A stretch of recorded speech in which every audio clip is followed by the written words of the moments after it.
রোগী ও তাদের পরিজনদের সুবিধার কথা মাথায় রেখে দুর্গাপুর মহকুমা হাসপাতালে চালু হলো মা ক্যান্টিন।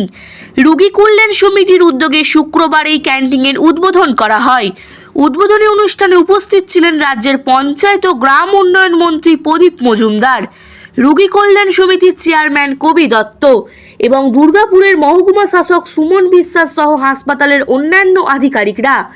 মন্ত্রী প্রদীপ মজুমদার জানান, এই মা ক্যান্টিন চালু হওয়ার ফলে হাসপাতালে আসা রোগী ও তাদের আত্মীয়রা খুবই উপকৃত হবেন। মাত্র 5 টাকার বিনিময়ে এখানে পেট ভরে ডিম ভাত খাওয়ার ব্যবস্থা রাখা হয়েছে। তিনি বলেন, অনেক সময় দূর দূরান্ত থেকে চিকিৎসার জন্য হাসপাতালে আসা মানুষদের খাবারের সমস্যা হয়। এই ক্যান্টিন চালু হওয়ার স্বল্প খরচে পুষ্টিকর খাবার পাওয়া সম্ভব হবে। রোগী কল্যাণ সমিতির পক্ষ থেকে জানানো হয়েছে, হাসপাতালের পরিষেবাকে আরও মানবিক ও সহজলভ্য করে তুলতেই এই উদ্যোগ নেওয়া হয়েছে। প্রতিদিন বহু মানুষ এই পরিষেবার সুবিধা পাবেন বলে আশা করা হচ্ছে। পাশাপাশি ভবিষ্যতে প্রয়োজনে খাবারের পরিমাণ ও পরিষেবা আরও বাড়ানোর পরিকল্পনাও রয়েছে বলে জানা গেছে।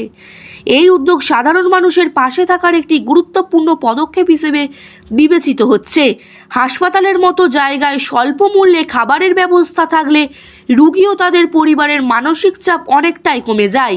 তাই স্থানীয় বাসিন্দাদের মধ্যেও এই মা ক্যান্টিন চালু হওয়া নিয়ে ইতিবাচক প্রতিক্রিয়া দেখা গিয়েছে।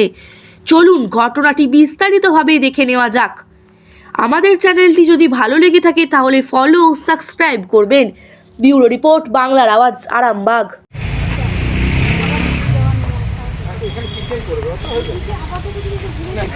আমি করে দেবো, খুব তাড়াতাড়ি মানে ধীরে ধীরে না। আপনারা এখন লোকে যারা খাবে খেতে পারবে গরমে। আপনার রান্না করার জায়গাটা তাই তো, মানে একটা স্টোর এবং রান্না করা, ঠিক আছে। আমি বলেছি অভিযোগ আমি আগে হয়ে যাবে।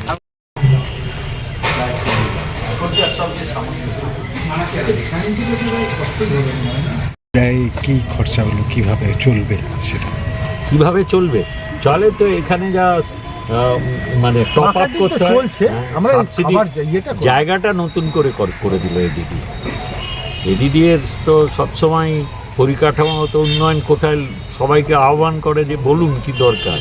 তো এখানে যেহেতু রোগী কল্যাণ সমিতির চেয়ারম্যান নিজে, তো যেখানে যেটুকু অভাব কেউ কানে দিয়ে দেয় সেটুকু পূর্ণ করার চেষ্টা করেন। কখনো নিজের এডিডি এর সংস্থা থেকে সরাসরি, আর বেশিরভাগ সময় এই হাসপাতালের ক্ষেত্রে অনেক পরিষেবার উন্নয়ন করার ব্যাপারে যেগুলো আর কি বাহ্যিক যন্ত্রপাতি লাগে সেগুলো তো সব ওর নিজের বন্ধুবান্ধবদের যারা শিল্পতে আছেন, ইন্ডাস্ট্রিতে আছেন বা ব্যবসায়ী, তাদের ধরে নিয়ে করিয়ে নেন।